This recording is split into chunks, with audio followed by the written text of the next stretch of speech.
तो स्टूडेंट्स हम लोग आज बात करने वाले हैं जीएसटी के सेकंड पार्ट ऑफ वीडियो पे, जिसमें हम लोग का मेजर टॉपिक है पहला रिवर्स चार्ज मैकेनिज्म।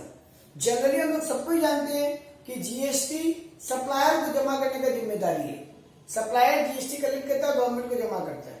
बट कभी कभी कुछ केसेस ऐसे हैं जहां पर रिसिपिएंट ऑफ सर्विस या गुड्स को जीएसटी जमा करना पड़ेगा। हम कुछ बहुत इंपॉर्टेंट कैटेगरी को यहाँ डिस्कस करने जा रहे हैं। जैसे पहला है स्पॉन्सरशिप सर्विस। अगर हम स्पॉन्सरशिप दे रहे हैं, किसको दे रहे हैं? अगर हम कंपनी या पार्टनरशिप को स्पॉन्सरशिप दे रहे हैं तो फिर रिसिपिएंट जीएसटी जमा करेगा, मतलब कंपनी या पार्टनरशिप फर्म जमा करेगा। और अगर किसी को दे रहे हैं इंडिविजुअल को तो फिर सप्लायर को जीएसटी जमा करना पड़ेगा। मतलब पहला केस, अगर हम स्पॉन्सरशिप दे रहे हैं और वो भी किसी कंपनी या पार्टनरशिप फर्म को, तो फिर कंपनी या पार्टनरशिप फर्म उस सर्विस के ऊपर जीएसटी जमा करेगा। और अगर अदर किसी को दे रहे हैं तो supplier. Service by insurance agent to company. Insurance agent हमको तो सर्विस देता ही है, उसके अलावा वो कंपनी को भी सर्विस दे रहा है जिसका वो एजेंट है। तो यहाँ पर जीएसटी जमा करने की जिम्मेदारी उस कंपनी की होगी, एजेंट की नहीं। हालांकि एजेंट सर्विस दे रहा है, एजेंट सप्लायर है, कंपनी रिसिपिएंट ऑफ सर्विस है, बट फिर भी कंपनी को जीएसटी जमा करना पड़ेगा, एजेंट को नहीं। Service by recovery agent to company. बहुत सारे ऐसे रिकवरी एजेंट होते हैं जो लोग, आपका पैसा मार्केट में अगर फंसा हो तो उसको कलेक्ट करने की जिम्मेदारी उनके ऊपर होती है।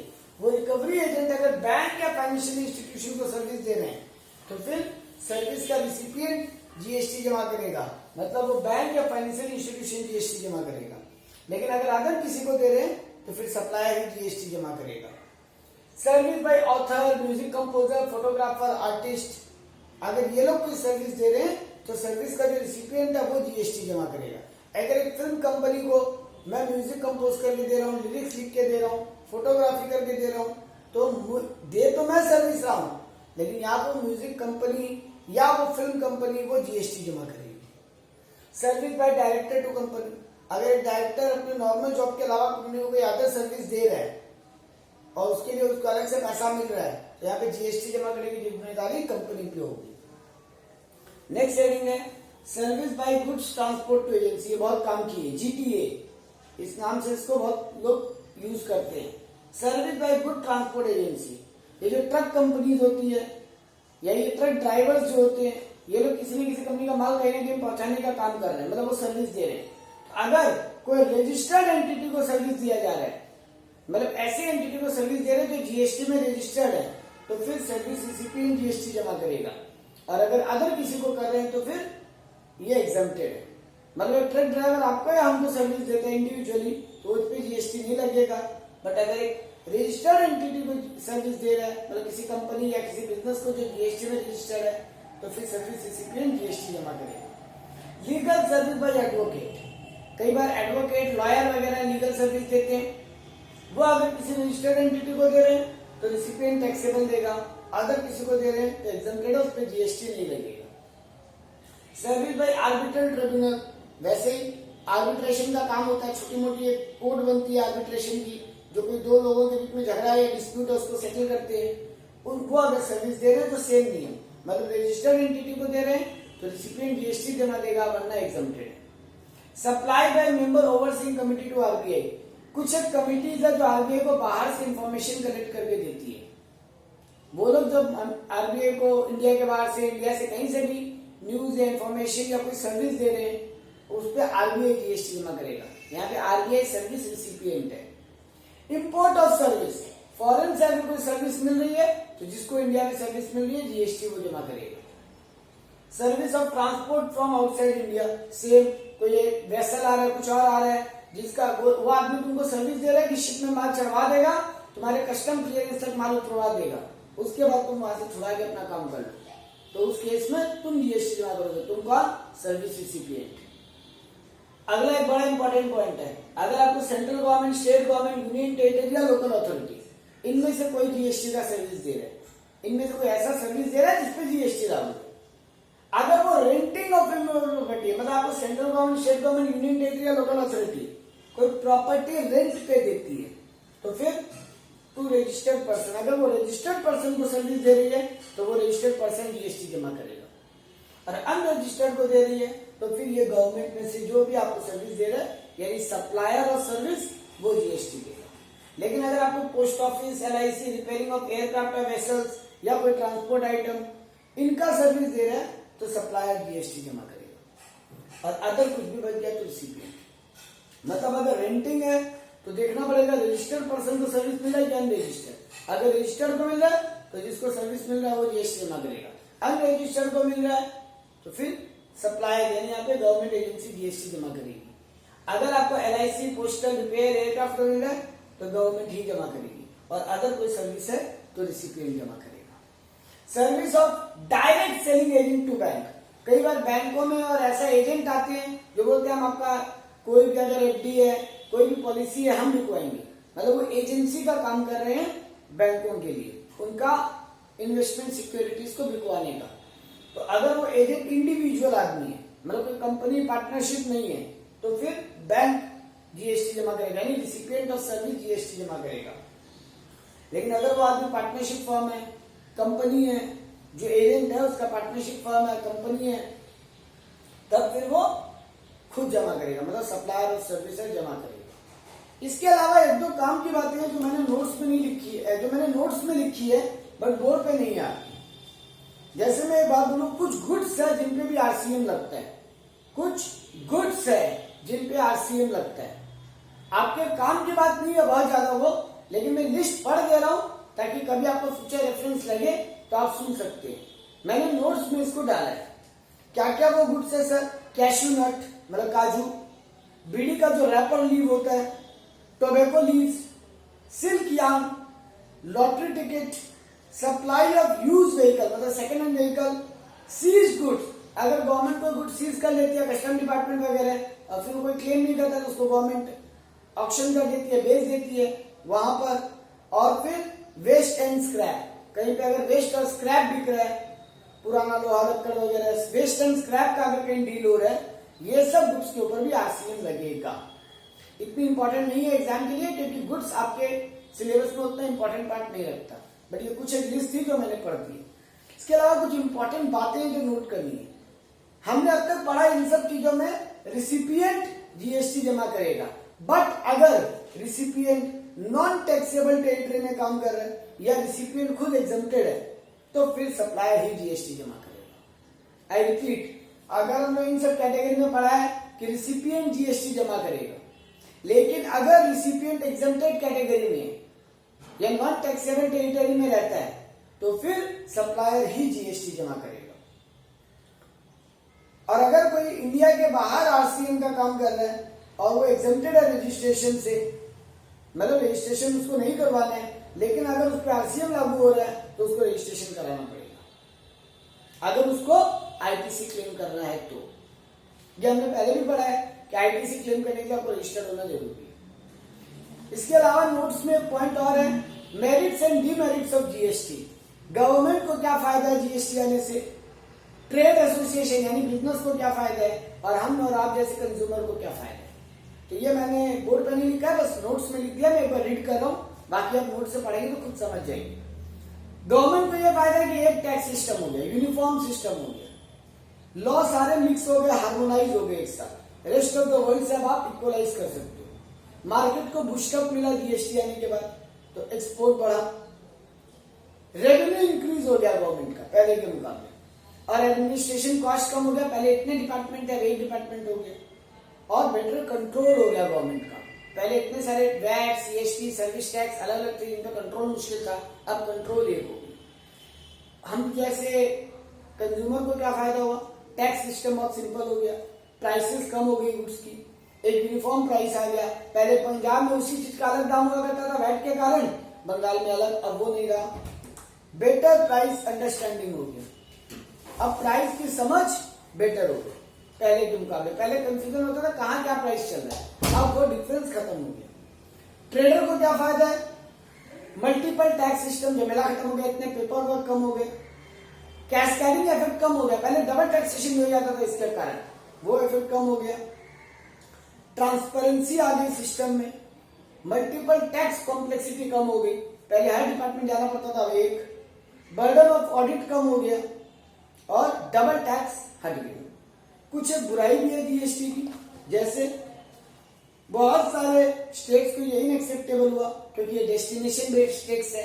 तो जिस स्टेट में प्रोडक्शन ज्यादा हो रहा है वो बोल रहे हैं हमको क्या फायदा, क्योंकि हम तो प्रोड्यूस करके दूसरे स्टेट भेज रहे हैं, जीएसटी वो स्टेट रिसीव कर रहा है, तो हम प्रोड्यूस कर रहे हैं और हम ही को उतना कलेक्शन नहीं हो रहा है। एग्जाम्पशन क्वाइट लो, कई जगह एग्जाम्पशन नहीं है, जो पहले वैट और सीएसटी में हुआ करती थी बहुत सारी चीजों में छूट, अब वो बहुत कम है। कंप्लायंस ऑफ फॉर्म्स अभी भी बोला जा रहा है, भाई 35-36 फॉर्म भरने हैं, कुल मिलाकर 37 फॉर्म्स भरने पड़ते हैं अगर आप मंथली रिटर्न फाइल कर रहे हो तो। और आईटीसी का क्लेमिंग में बहुत झमेला है। तो ये हुआ कुछ एक फायदे नुकसान जो मैंने नोट्स में लिखा है, बोर्ड पे इसलिए नहीं लिखा क्योंकि इनमें ज्यादा कुछ बोलने को था नहीं।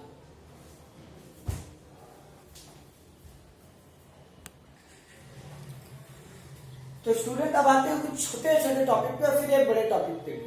पहला छोटा टॉपिक है जीएसपी एंड एएसपी।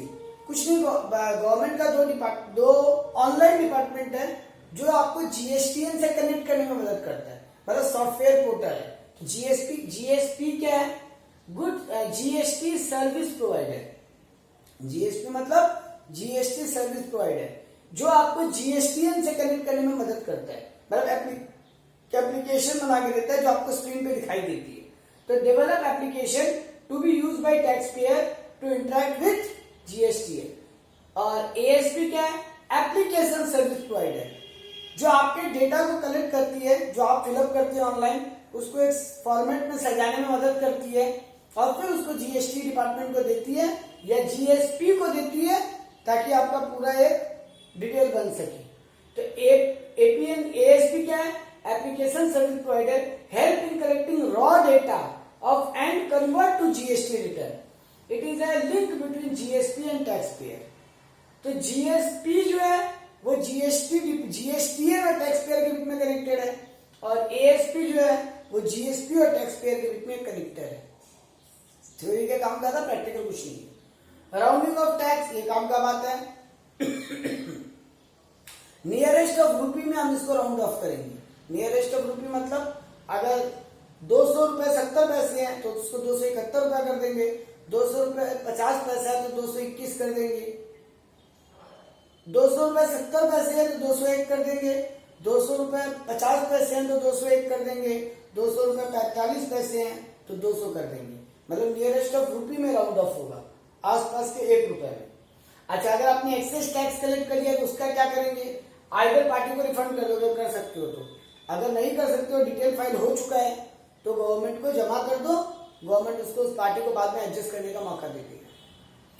अब आता है एक इंपॉर्टेंट डेफिनेशन, 2 इंपॉर्टेंट डेफिनेशन, एक है गुड्स का डेफिनेशन, एक है सर्विस का डेफिनेशन, जो कि बहुत काम का प्रैक्टिकल क्वेश्चंस में भी इस पे केस स्टडी एकदम भर के आती है। तो गुड्स का मतलब क्या है? Every movable item and property but other than money and securities. Money और सिक्योरिटी को छोड़कर हर मूवेबल आइटम या प्रॉपर्टी जो मूव हो सकती है उस पर जीएसटी लगेगा, उसको गुड्स माना जाएगा। इंक्लूड्स एक्शनेबल क्लेम, मतलब कोई लॉटरी है, कोई इंश्योरेंस है, वो भी आएगा इसमें।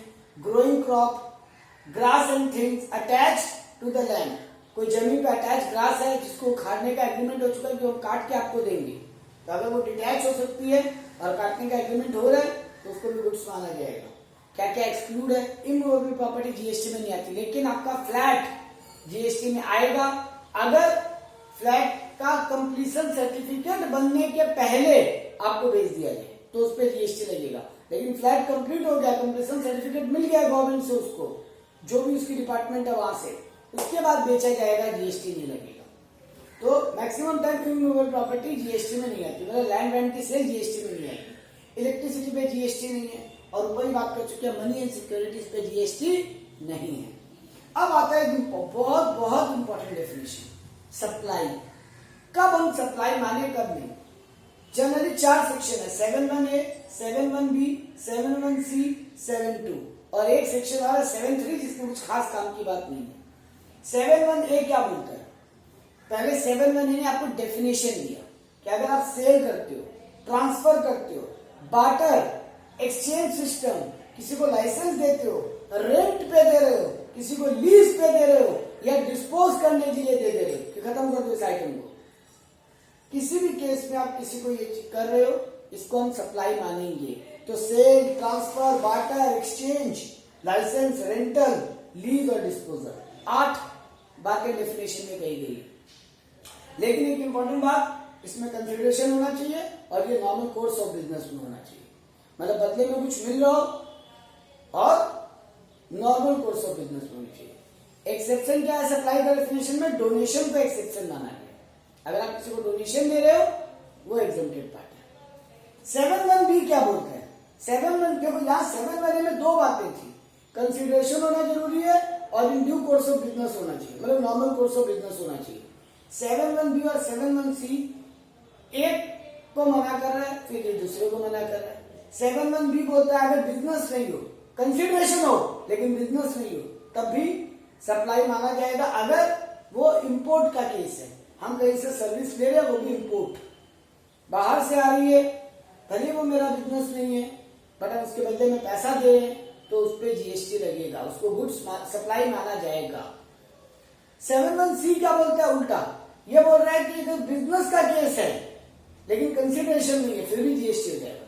तो 7(1) बोलता है दोनों होनी चाहिए तो जीएसटी। 7(1)(b) बोलता है बिजनेस नहीं हो लेकिन पैसा हो तो जीएसटी। 7(1)(c) बोलता है पैसा नहीं है लेकिन बिजनेस एक्टिविटी है तो भी जीएसटी। 7(1)(c) क्या बोल रहे हैं? देखो, अगर हम एसेट रिमूव कर रहे हैं बिजनेस यूज में करने के बाद, हमने बिजनेस में यूज कर लिया, अब उस एसेट को रिमूव कर रहे हैं, बिना पैसे के रिमूव कर रहे हैं, सामने वाले को कुछ नहीं दे रहे हैं, इसके बदले में या वो हमको कुछ नहीं दे रहे, फ्री में रिमूव कर रहे हैं, फिर भी जीएसटी लगेगा, उसको सप्लाई के डेफिनेशन में माना जाएगा। Supply between related party and distinct party. Related and distinct party मतलब मेरे से कनेक्टेड पार्टी को माल बेच रहे हैं, मतलब मेरी ब्रांच को माल भेज रहे हैं, मेरे डिपार्टमेंट को माल भेज रहे हैं, फिर भी जीएसटी लगेगा। Gift by employ, employer to employ, gift by employer to employ, 50,000 तक की गिफ्ट हो पर एम्प्लॉय तो कोई टैक्स नहीं है, लेकिन 50,000 के ऊपर तो टैक्सेबल है। प्रिंसिपल टू एजेंट माल भेजा जा रहा है, एजेंट अपने प्रिंसिपल अपने एजेंट को माल भेज रहा है, सप्लाई माना जाएगा क्योंकि ट्रांसफर को डेफिनेशन में रखा गया। एजेंट टू प्रिंसिपल, अगर उल्टा भी हो रहा है, वो मेरे को माल भेज रहा है तो भी जीएसटी लगेगा। Import of service from related person in normal course of business, अगर नॉर्मल कोर्स ऑफ बिजनेस है, मैं किसी रिलेटेड पर्सन से फॉरेन से इंपोर्ट करा रहा हूँ सर्विस या गुड्स, पैसा नहीं इन्वॉल्व है, विदाउट कंसिडरेशन है। 7(1)(c) के सारे पॉइंट विदाउट कंसिडरेशन है, फिर भी जीएसटी लगेगा, मतलब उसको सप्लाई माना जाएगा। 7(2) बोलता है एग्जम्पशन का क्राइटेरिया, कब कब एग्जम्प्टेड है, जीएसटी नहीं लगेगा, यानी सप्लाई नहीं माना जाएगा। कब कब? Service by employ to employ. अरे और कोई बात है, मैं कहीं पे नौकरी कर रहा हूँ तो मैं सर्विस ही दे रहा हूँ, लेकिन मेरे सर्विस देने पे कोई जीएसटी नहीं। Service by court, tribunal, MP, MLA, ये लोग आपको जो सर्विस देते हैं उस पर जीएसटी नहीं है। फ्यूनल, चिता को आग लगाना, कब्रिस्तान में दफन करना, वो भी एक सर्विस ले रहे हैं वो लोग, लेकिन उस पर जीएसटी नहीं है। Sale of land and building after completion certificate, ये मैंने पहले ही कह दिया था, कंप्लीशन सर्टिफिकेट के बाद अगर सेल हो रहा है फ्लैट का या कोई बिल्डिंग का, जीएसटी नहीं है। सर्टिफिकेट ऑफ कंप्लीशन के पहले सेल का एग्रीमेंट हो रहा है, जीएसटी लागू है। No tax area to no tax area, आप जिस एरिया में रहते हो वो नॉन टैक्सेबल एरिया है और जिसको माल भेज रहे हो वो भी नॉन टैक्सेबल एरिया है, फिर जीएसटी नहीं लगेगा, सप्लाई नहीं माना जाएगा। एग्जाम्पल, आपने फॉरेन से खरीदा और फॉरेन भी भेज दिया, इंडिया में लाया नहीं उसको, तो जीएसटी नहीं लगेगा। तो ये कुछ कैटेगरीज है जहां पर जीएसटी नहीं है। इसके अलावा 2 कैटेगरी की और बात है जो मैं स्क्रीन पे लाऊंगा अभी आपके, मैं उसको बोल दे रहा हूं और फिर मैं उसको स्क्रीन पे ला रहा हूं।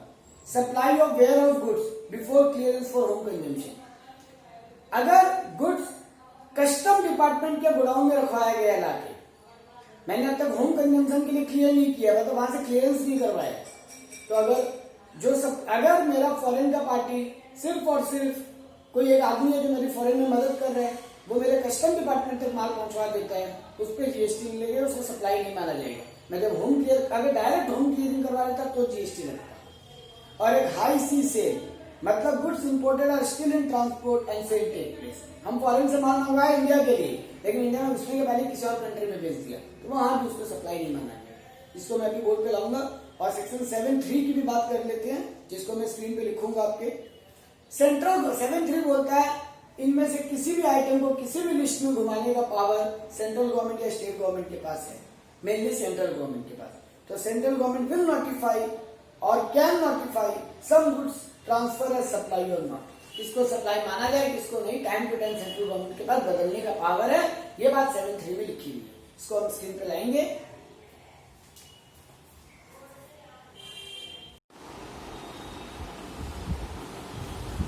अब हम बात करते हैं वो आखिरी 2 पॉइंट जो हमने टॉपिक में डिस्कशन कर लिया था कि अगर सप्लाई टू वेयर हाउस हो तो भी, और अगर हाई सी सेल हो तो भी जीएसटी नहीं लगेगी, जो हमने बात किया।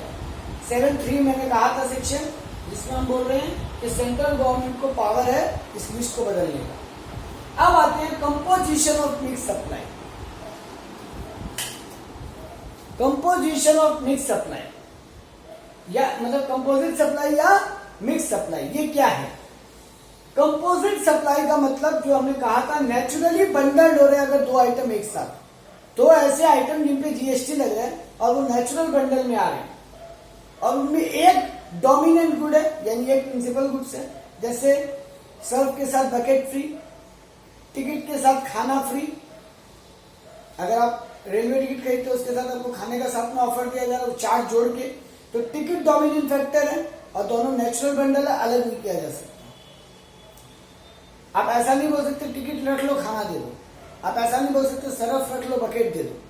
तो नेचुरल बंडल होना चाहिए, 2 से ज्यादा गुड्स और एक गुड्स प्रिंसिपल गुड्स है यानी डोमिनेंट गुड्स हो। तो टैक्स रेट किसका लगेगा? जो डोमिनेंट गुड्स होगा, पूरे वैल्यू पे एक ही टैक्स रेट लग जाएगा जो डोमिनेंट गुड्स होगा।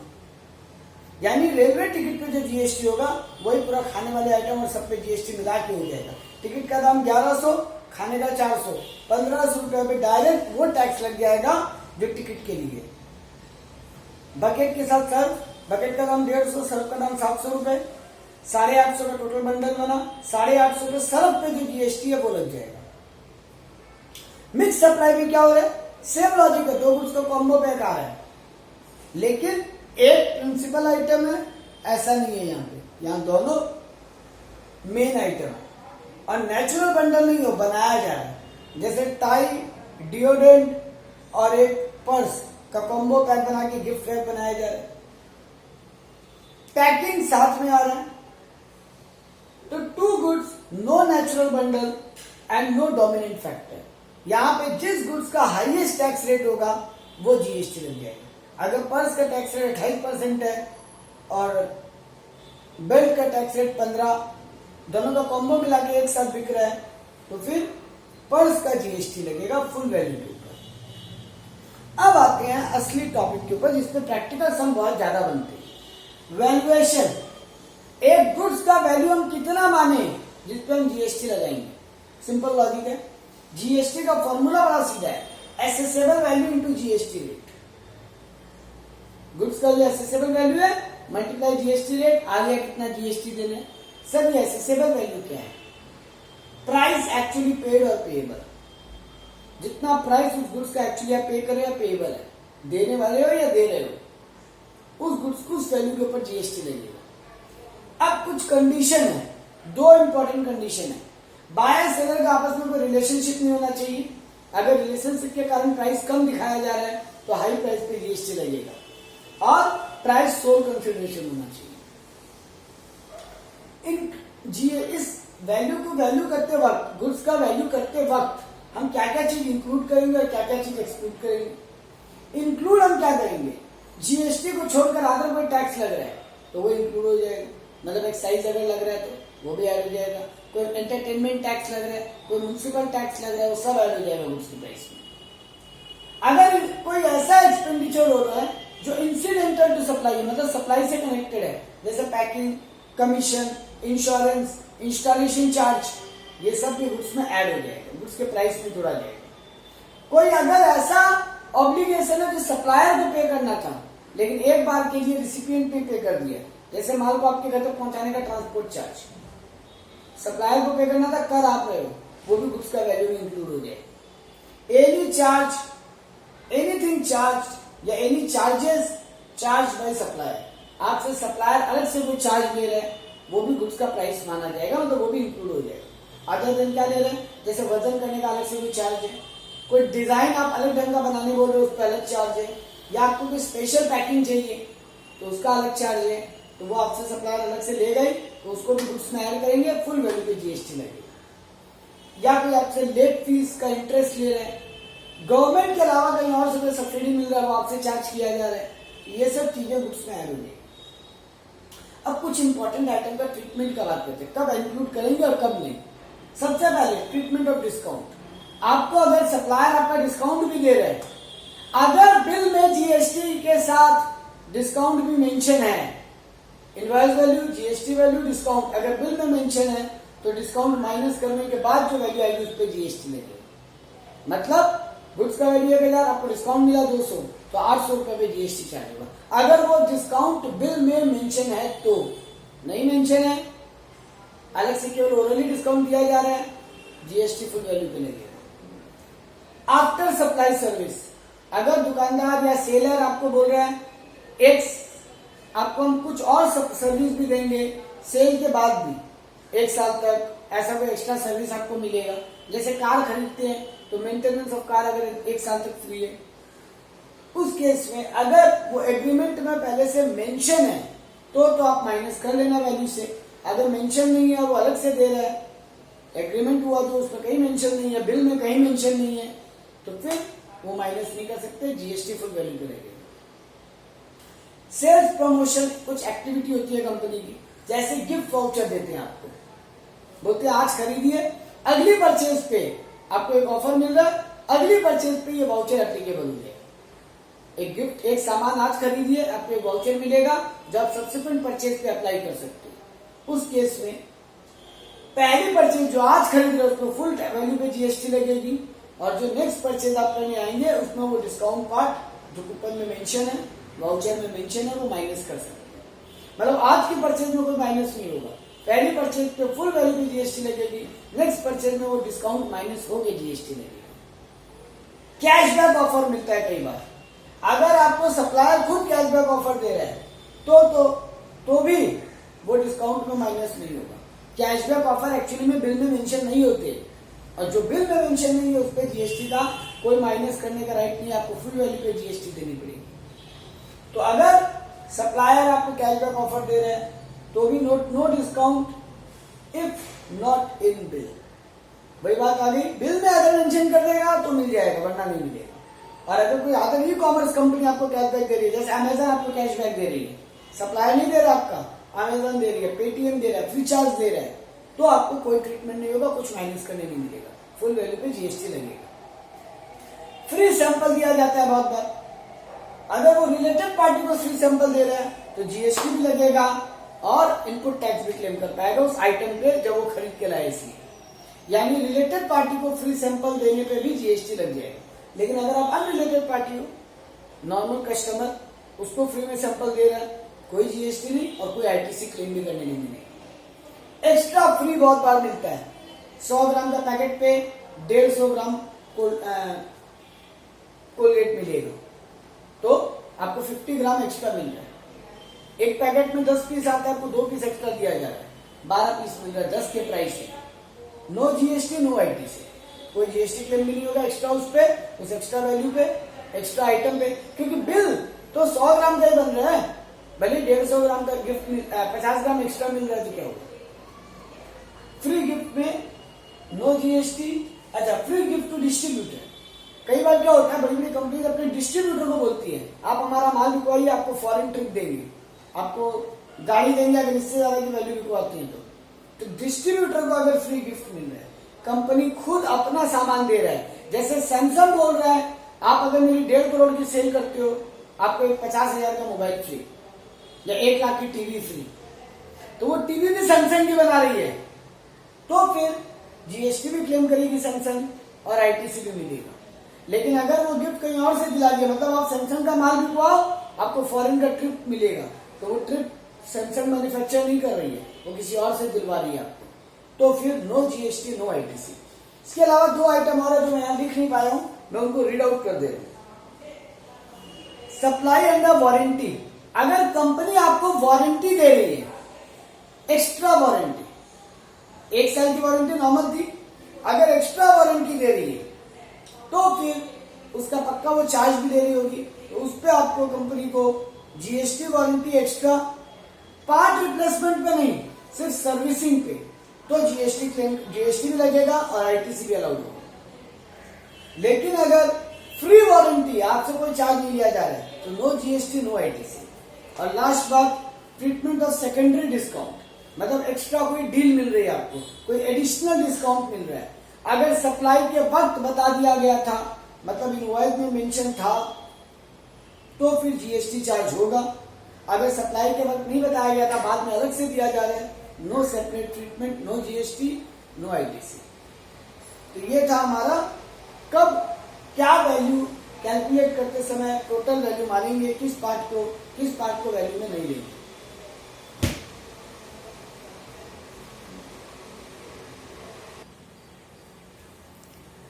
अब आते हैं 3 आखिरी टॉपिक है। इनवॉइस मतलब बिल कब बनना चाहिए, टाइम ऑफ सप्लाई कब माने, क्योंकि एक्चुअली बात यह है अगर जुलाई में सप्लाई हुई है तो अगस्त में टैक्स जमा होगा, अगस्त में सप्लाई हुई है तो सितंबर में पैसा जमा होगा, यही अगले महीने पैसा जमा होता है जीएसटी का, इसलिए टाइम ऑफ सप्लाई जानना बहुत जरूरी है। और थर्ड टॉपिक होगा प्लेस ऑफ सप्लाई, क्योंकि डेस्टिनेशन बेस्ड टैक्स है, तो जहां सप्लाई हुआ है उस स्टेट में जीएसटी कलेक्ट होगा। तो 3 आखिरी पॉइंट है, इनमें प्रैक्टिकल भी बनता है, केस स्टडी टाइप के क्वेश्चन बनते हैं।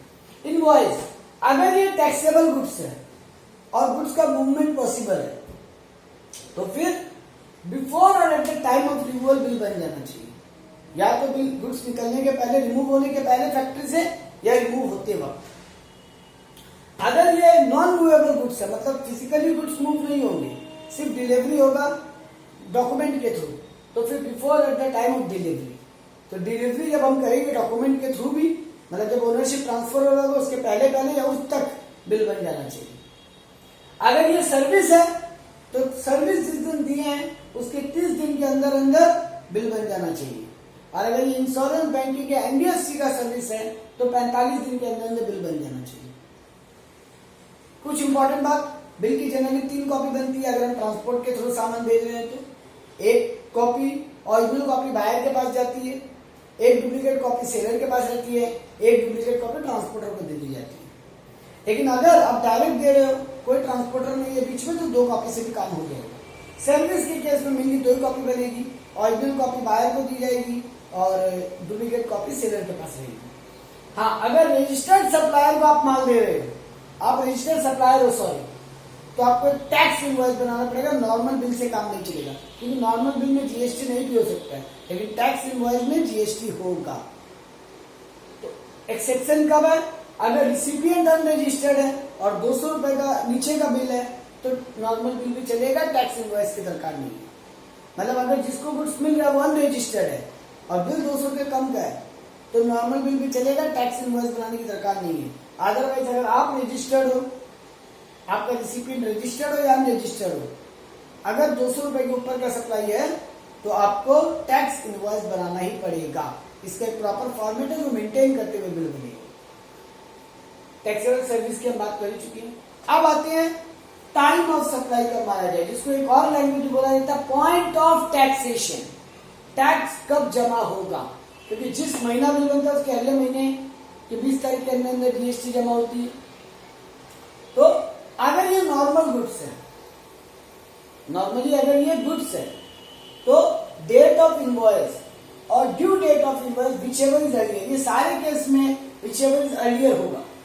अगर ये गुड्स है नॉर्मल, मतलब ये आरसीएम नहीं है, नॉर्मल गुड्स है, मतलब मैंने बेचा है, मैं सप्लायर हूं, मैं ही जीएसटी जमा करने वाला हूं। नॉर्मल मतलब यहाँ पे विदाउट आरसीएम का बात हो रहा है। अगर ये गुड्स है तो डेट ऑफ इनवॉइस या due date of invoice whichever is earlier को ही पॉइंट ऑफ सप्लाई माना जाएगा। ड्यू डेट था ये महीना, बिल बनाया अगले महीने, इस महीने के हिसाब से जीएसटी जमा होगा। ड्यू डेट था इस महीना, बिल बन गया था पिछले महीने, तो फिर इसी महीने जीएसटी जमा करना पड़ेगा, पिछले महीने को डेट ऑफ सप्लाई माना जाएगा।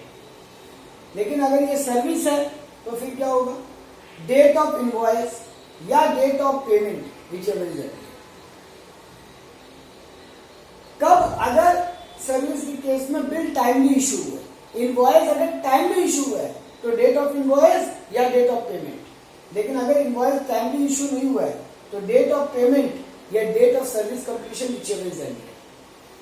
टैक्स किस महीने में जमा करेंगे इसके ऊपर ध्यान रखने की बात हो रही है, क्योंकि ये महीना सर्विस या गुड्स बिकता है तो टैक्स अगले महीने जमा होता है, तो वो डेट फाइनलाइज करने बहुत जरूरी है कि किस महीने बिल माना जाएगा।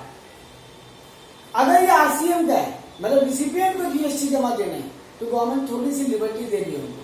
क्या लिबर्टी दे रही है? डेट ऑफ गुड्स रिसीट या डेट ऑफ पेमेंट या invoice plus 31 days whichever is earlier. Date of goods receipt, date of payment या invoice plus 31 days whichever is earlier. ये गुड्स के केस में, यही अगर सर्विस है तो डेट ऑफ पेमेंट या फिर इनवॉइस प्लस 61 डेज, इन दोनों में से व्हिचएवर इज अर्लियर, इन तीनों में से व्हिचएवर इज अर्लियर।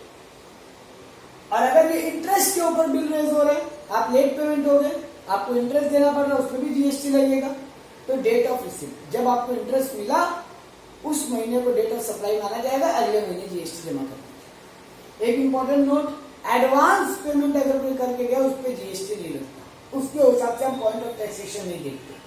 जीएसटी लगता है, हम पॉइंट ऑफ टैक्सेशन उसको नहीं देखते। अब आखिरी टॉपिक है place of supply.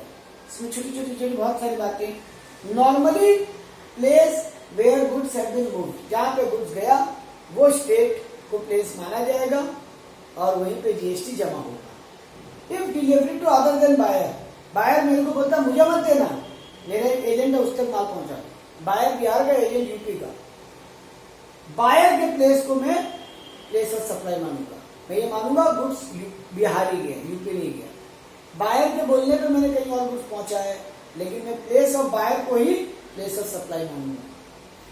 If no movable goods, अगर ये मूवमेंट नहीं होता है गुड्स का, मतलब इनमूवेबल आइटम है, तो लोकेशन ऑफ द गुड्स को ही प्लेस ऑफ सप्लाई मान लिया जाएगा। इफ असेंबल्ड गुड्स है, बहुत सारे पार्ट्स अलग अलग जगह से यहाँ आए, फिर मैं एक जगह लेकर गया, वहां असेंबलिंग कर रहा हूँ, जहां असेंबल हो रहा है वह प्लेस को, यानी प्लेस ऑफ इंस्टॉलेशन को प्लेस ऑफ सप्लाई माना जाएगा। इफ सप्लाई ऑन बोर्ड, अगर मैं शिप, वेसल या कन्वेयंस या कोई एयरक्राफ्ट में गुड्स दे रहा हूँ, तो जहां पर वो बोर्ड शिप खड़ा है, शिप अगर बिहार में है तो बिहार को पॉइंट ऑफ सप्लाई, शिप अगर विशाखापट्टनम में है तो Visakhapatnam point of supply. Imported goods अगर है तो जहां पर लोकेशन ऑफ इंपोर्टर, इंपोर्टर जहां रहते हैं, क्योंकि आरसीएम लगेगा, तो लोकेशन जहां पर इंपोर्टर है वहां पे प्लेस ऑफ सप्लाई माना जाएगा। Supply in case of place of recipient. अच्छा, अगर गुड्स का सप्लाई है, सर्विस का सप्लाई हो रहा है, तो जहां पे रिसिपिएंट रह रहा है, अगर रिसिपिएंट रजिस्टर्ड है, जहां रिसिपिएंट रहता है उसी की प्लेस को प्लेस ऑफ सप्लाई माना जाएगा। लेकिन अगर रिसिपिएंट अनरजिस्टर्ड है और उसका ऑफिशियली कोई लोकेशन नहीं है, तो सप्लायर के प्लेस को ही प्लेस ऑफ सप्लाई मान दो। अगर उसका अनरजिस्टर्ड है लेकिन ऑफिशियली कोई एड्रेस है तो ठीक है, तब कोई दिक्कत नहीं है, जो रिसिपिएंट का प्लेस वही place of supply.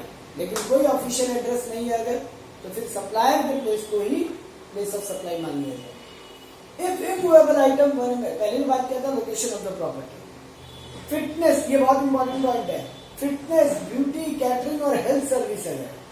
Fitness, beauty, catering और हेल्थ सर्विस, तो जहां सर्विस दी गई वहां प्लेस ऑफ रिसिपिएंट माना जाएगा।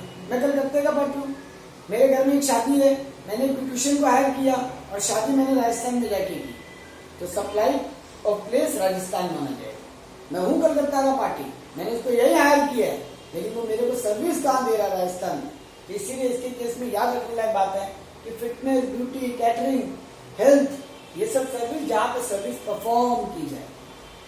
ट्रांसपोर्टेशन के केस में अगर मैं रजिस्टर्ड ट्रांसपोर्टर को माल दे रहा हूँ, तो जहाँ पे ट्रांसपोर्टर है वो प्लेस को लोकेशन माना जाएगा।